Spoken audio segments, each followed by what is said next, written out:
Mariam and I. Can you hear us? Yes, I can hear you now. Oh, fantastic. Thank you for joining us, Joseph. And I think earlier when we were trying to see if we could hear each other, I just wanted to ask you your own reactions and observations around what's happening in Tanzania. You know, given again that just hours ago, literally, the president was sworn in. Talk to us about what's going through your mind and how you're thinking about your country. Okay, thank you very much. It's many things that come into mind because no one anticipated that we can degenerate this far. But of course, the circumstance before the elections were already showing signals about dissatisfaction of the people toward the entire process. And some people in government, for the reason that they know themselves, decided to ignore. And maybe because Tanzania over many years has been, a suppressed people. And the regime, I think, thought they can still continue this forever. They never knew maybe something will happen. But I think with what happens, which is many killings actually, there is total denial still. You can actually hear the president when she was speaking yesterday. There is no a true reflection about trying to be accountable, at least, or at least coming to sense. But this was created process, is a man-made. People created this. When Samia came to power, everyone tried to urge her, we have been in a terrible government of Magufuli, then many people thought she could be a reformist a bit. She was not. And actually, she was not. Some of us were able at least to see from just the 19 days of her presidency. Then people calling for reforms. She ignored every call, hoping the only way I can be the president is to have a non-functioning legal system, that there is no law and order, that you can decide anything to happen. But I'm sure she never thought we'd end up in this mess. So everyone can feel what is now everyone who have lost their loved one is going through. Yeah, Joseph. And then, yes. Please hold it and make sure you stay with us, because I think you're describing a perspective that is so important for the region and for the continent and really for the world. We just need to take a very quick break and come back and continue to have this conversation with you. So please stay with us. We'll be right back in just a moment to continue that conversation with Joseph. It's coming up to 9 a.m. We'll come back after the break and pick up the conversation with him.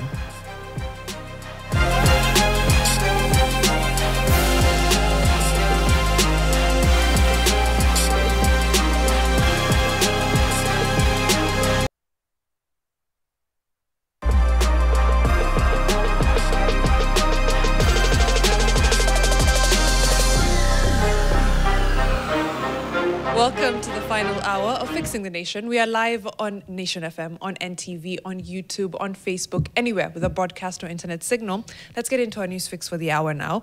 Kenya is to launch a report on the economic value of unpaid domestic and care work. The Kenya National Bureau of Statistics will today launch the economic value of unpaid domestic and care work report.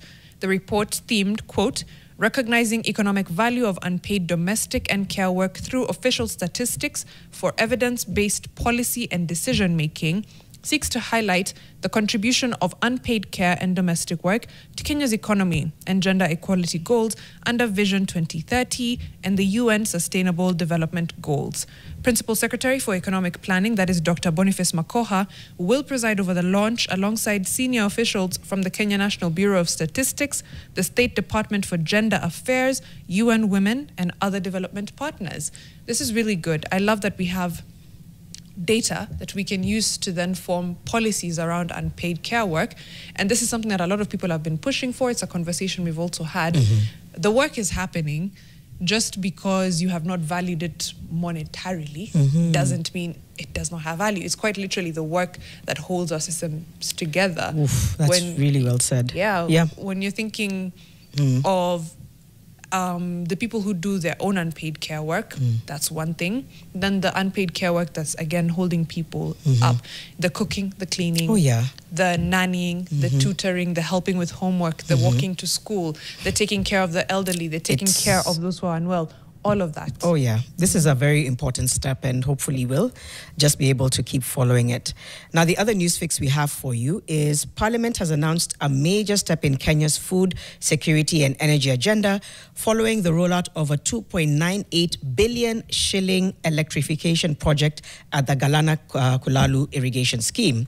Now, the Galana Kulalu Food Security Electrification Project, jointly implemented by the Ministry of Energy and Petroleum and the Rural Electrification and Renewable Energy Corporation, REREC, aims to replace the old diesel-powered systems with clean, stable electricity.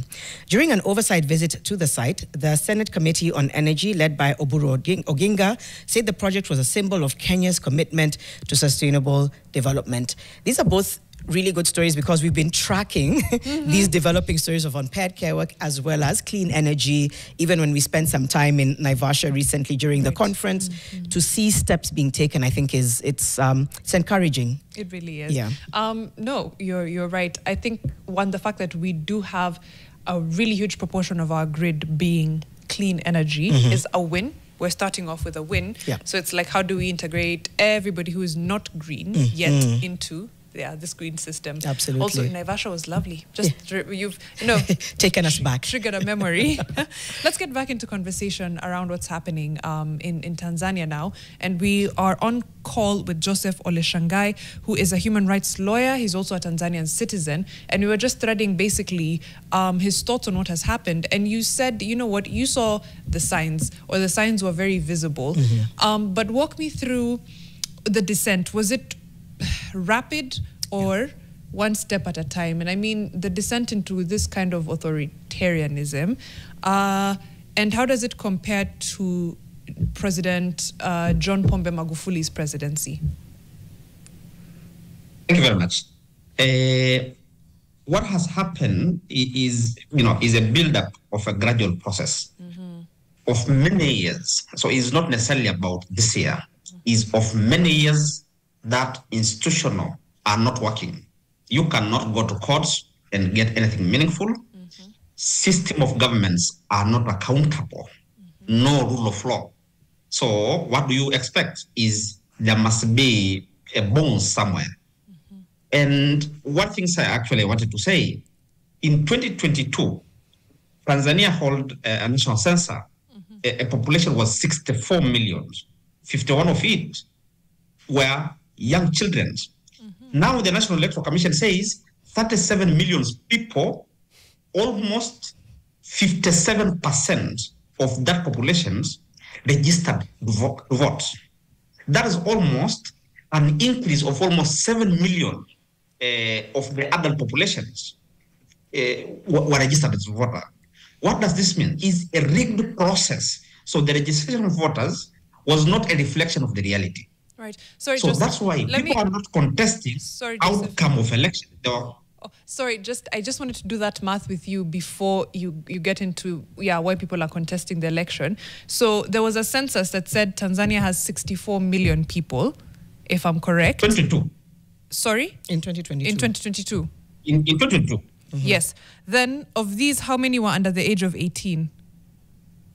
So the national census says 64 million and 49% are above 18. Okay. Which is less than 31 million people were in 2022 above 18.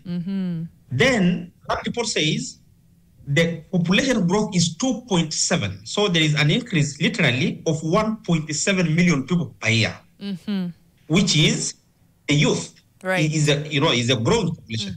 So you cannot get 37 million people to register as adults in 2 years. There is no addition of 6, 7 million people in 2 years. It's not possible. And that means of the adult populations registered is 119% of the adult population in 2022 registered as voters. This is a very crazy imaginations. So what does this mean? Is institutions frame data to make sure that election can be undertaken in the manner that those in power can suppress. That was deceiving to themselves. And this is why people were contesting the election entirely than the outcome, because everyone knew there is no election. Then what has happened in now the year toward election? Many dissent people were arrested, Tundu Lissu, simply because he was contesting what is now having to be a sham election. Many people in the months toward election were abducted.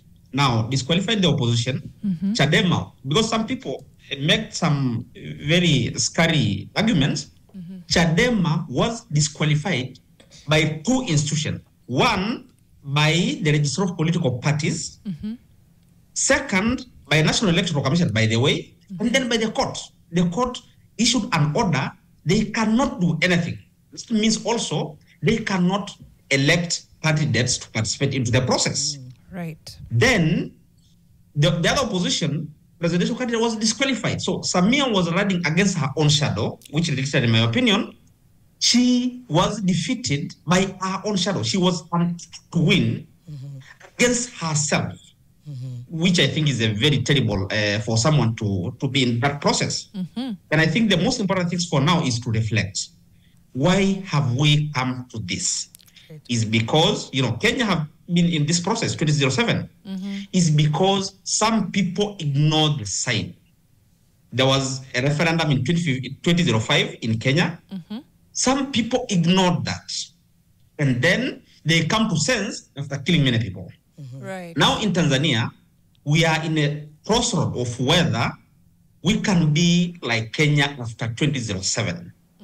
We can reflect into what happens and try to mend the wrongs that we have caused when there was an opportunity to mend that. Samia have had this nice very opportunity to make sure she can do reforms. One, because you mentioned about Magufuli. Magufuli was a dictator who loved to be seen as a dictator. And he was coming publics wanting to, punch everything.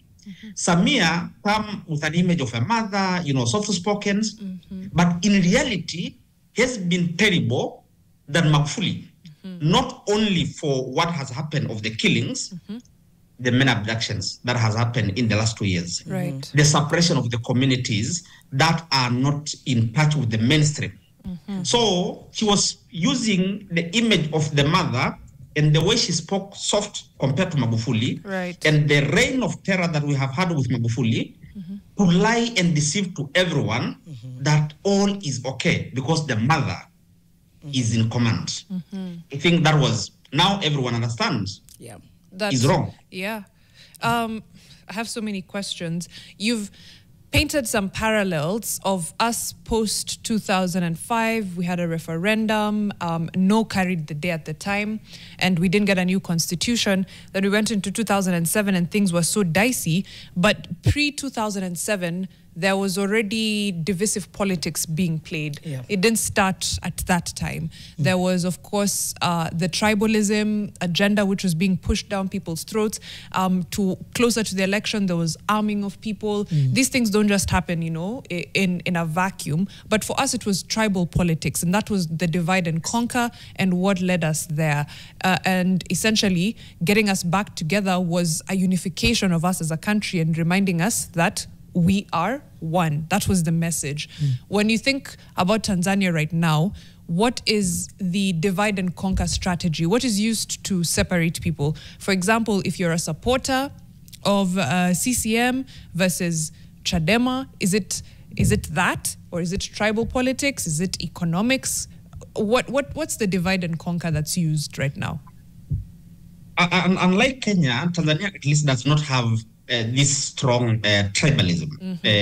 So we have not been brought to this because of tribalism.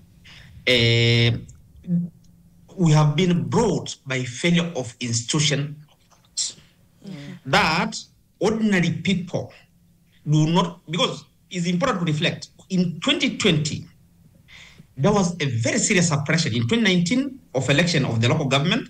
In 2020, did anyone ever file a case to court? No. Why? People do not have faith in the institutions of justice in courts. So they stay somewhere saying, okay, I cannot do anything because anywhere it is not going to work. So what do you wait? And that's why now the demonstration was not led by Chadema, was not led by a political party, was not led by a tribe. Is dissatisfied people going to the roads because they know they will be abducted, not necessarily for doing anything, maybe for just giving some opinions, saying things are not running well, and then you disappear. This was a very serious sign that those in government thought maybe they can continue creating terror and hoping it can scare and make people fearful. But this always takes you to a corner that there is no possibility of running away. Then what do? Then is to fight back. So it's actually people who are so peaceful and always, so much has been happening that at least the people in government should have known these are human beings. They can be sometimes able to react for what we do. You cannot unleash terror and expect always submission. It has been submission forever. And I think this was mistaken. And I think now, because we have been hearing them yesterday, me, I don't see. We are here, is very sad, but there is no, when in Kenya in 2007, at least everyone was at least saying, please calm down. No one is showing leadership of saying, there was a mistake, we are sorry, let's build the country. Let's try to now be accountable. Let's be transparent for what happens. You cannot go to the blackouts to bury evidence. In this digital age, there must be evidence, of course. So people are like taking us like we're in 17th century. No, I think we're not like even Kenya in 2007. Now is more digital age. So you can suppress internet, you can confiscate some of the phones. It does not mean that you'll be able to take all of it. Yeah. It is time that we come public and say, there was a mistake. Maybe me, I was responsible, but I'm sorry. We are going to try to make sure that we bring the country together. And how can you bring that? Is to make sure that the people have a voice in what will happen. That's why Nelson Mandela was so good, because after many years of apartheid, he formed a committee that now brings the people together by saying the truth. You cannot hide the truth and expect the healing. It will never be. You cannot, so it's two-way. You heal by truth, or you hide and wait for something maybe worse than what happens. It is so sad. And it's that not, we have been forced to. It's not sustainable. Joseph, just a quick update. From as far as you know, and I know somebody in the comments has asked about power, connectivity. As far as you're concerned, you're still in a blackout, right? Of course, you know, nothing really is changing. Because this system has been working the same way for many years. The 2020, we went for the internet shutdown, for example. Literally, they were controlling SMS. I remember we were testing some of the names. You write Tundu Lissu, SMS is not going through. You write Magufuli, it goes. You know. So sorry, this is when you're sending messages to someone else. Like I'm SMSing Janet. In 2020. So I'm sending a text to Janet and I write the name Tundu Lissu. It doesn't go through. In 2020, we tested that. Like or in the process toward elections, you write Tundu Lissu, that SMS does not go through to an individual. But you write John Magufuli, goes through. What does this mean? It's complicity of many people, the media. Okay, now you have the police unleashing terror. You have the complicit media. you have a dysfunctional judiciary, you have the most useless parliament, I can say, then what do you expect? Is the wrong steps. We need institutions that account the government. We need the president and the government that fear judiciary, not the judiciary that fear the government. If the judiciary fears to do justice, then we end up in a mess. If the government fear judiciary, you become a democracy, because then rule of law will be having meaning. That's the true. reverse of that, that's anarchy. Now, there's also the displaced, I would call it, responsibility and accountability to the neighbors. And there's Jay Aswan here on YouTube who is saying, it's truly inspiring how Mama Suluhu has mastered the art of outsourcing accountability. Who knew neighboring citizens had such power over their internal affairs? And you've seen her speak several times about the fact that it's foreigners who are causing chaos in Dar, in Arusha, in various parts of Tanzania, and basically blaming foreigners. And I think when she says foreigners, it's Kenyans she's talking about by and large. What are your thoughts on that as an escape of accountability? And do you think it'll take root with the Tanzanian people to believe that, you know what, yeah, we're being infiltrated na majirani ndio wanakuja kuleta vuguvugu? This is very sad, by the way, because it's again thinking everyone is mad and everyone is crazy. Because saying it is foreigners is saying our security institutions are not working. A country that is stable will never say that. Is trying to, and actually that is a sign these people are not prepared to heal. They are still on denial of what they have committed. I said there are signals that all is not well. Suppression. We have Samia, some of the two highest politicians in Tanzania. One was charged with treason, the other was charged with terrorism. It's the first time it has happened in Tanzania history. Then, now saying, a mother and everything, trying to deceive everyone. He was saying, she went actually to West, and I remember she was with Vice President then, Kamala Harris, and saying, I'm prepared to lose elections if losing means to bring reforms. She was lying, and now she's saying it is foreigners interfering. Of course, the common people in Tanzania knows it was them who were demonstrating. It is not foreigners. And actually, insinuating foreigners is many things. Either the journalists or some people is not about demonstrating and saying they were riding border. Those were not the people killing, it was the police. The people demonstrating are citizens. It is them, and they are public. They said before, we are going to demonstrate because no reforms, no election. This was saying that, and many others, because institutions of democracy are not working. It's not foreigners. It's not a foreign interference. It's citizen-own decision. And own decision because institutions are not working. If judiciary was to be working, to be really functioning, people could have gone to court. Now you have a law that says, once the National Electoral Commission decides the outcome of elections, no court can interfere. No court can say, how did this come into being? So it can declare the last one, and then that's final. So maybe the person with 10 votes, and then National Electoral Commission declare, no court can say, no, there is evidence to the contrary.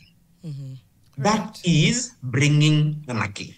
Yeah. Now, if the institutions are not working, people have to find some way to make their voice heard. This is a mistake. And which, for example, me, I think, and many others, things, despite the problem that Kenya has, at least the fact that you can go to court, and then court sometimes, either degenerating or no, sometimes can say something is wrong. Is still good because it allows people to reduce their anger in the process of courts. By the time the court says either nullify the election or no, then at least the anger is is a bit surplus, not by guns. Yeah, the anger is a bit subdued.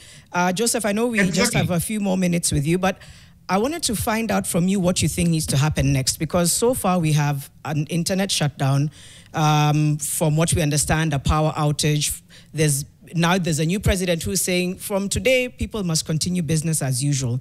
You've just also said nobody's really taking leadership or taking the lead. So what happens? What is the next step to begin to turn around Tanzania to work for the people of Tanzania? Because it seems like right now there's almost like a complete freeze, quite literal, on people's expressions and on movement. So what is the next step realistically, given that now she's been sworn in as president? What is the next step that you see needs to happen, given the circumstances, that can begin to turn around things in the country?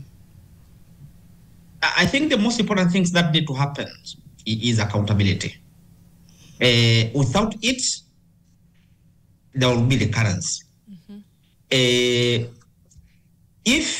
people will not be accountable for what they have caused, it also sends a message: we can do it without consequences. So I think the most important thing that need to happen is accountability. Everyone who contributed bringing us this way should be held accountable. That's the most important things. That's when you can now go public and say, how can we, heal the impact that was created by this mess? Is first by being accountable. You cannot go to business as usual after killing all the people. There must be some initiative to say who is responsible for the killings, for triggering this, and for the complete process leading us into this. The first thing is accountability. And then now have to rethink where the rain started hitting us is when we opted to go for the legal system that is not working for the common people, that is not accountable. Because you cannot kill and rule the ashes of the people you have murdered. No person should be able to continue leading irrespective of the crime they have committed. There must be some sense of accountability. That's how you can change. And then come public and try to do what Nelson Mandela did, trying to go for the legal reform like Kenyan did. That's why at least now you degenerate, of course. No perfect system is working, but at least you can sense, is a democracy in Africa. Is failing in many ways, but is at least thinking going forward. And for us, we are in a total denial, like, a country of Nyerere, of peace. Nyerere said in 1985, we have built a peaceful country, but we have not managed to build a justice system. And our peace depended on justice. We are peaceful because people have faith that we are going to do justice. Justice system has crumbled, and then we're here. Wow. That's a lovely quote by Mwalimu Julius Nyerere. Thank you so much, Joseph. So peace, yes, and the absence of a justice system or a strong one, and then now you see it crumble over the years. But thank you so much for the insights that you've given us. Joseph Oleshangay is a human rights lawyer, of course, a Tanzanian as well, speaking on what he thinks is the fix, and it's accountability. Somehow people need to be held accountable. He's spoken of at least an acceptance of either wrongdoing or an acceptance that something has gone wrong and we need to fix it. But largely that at this time, Tanzania is more or less in denial. And then it's like, okay, how do we move there? How do we hold people accountable? Thank you, Joseph. I'm sure we'll continue these conversations. It was so lovely to hear from you. I want to look at some of the comments before we transition into Miss Me With That, because we have just about half an hour for that. But I was looking through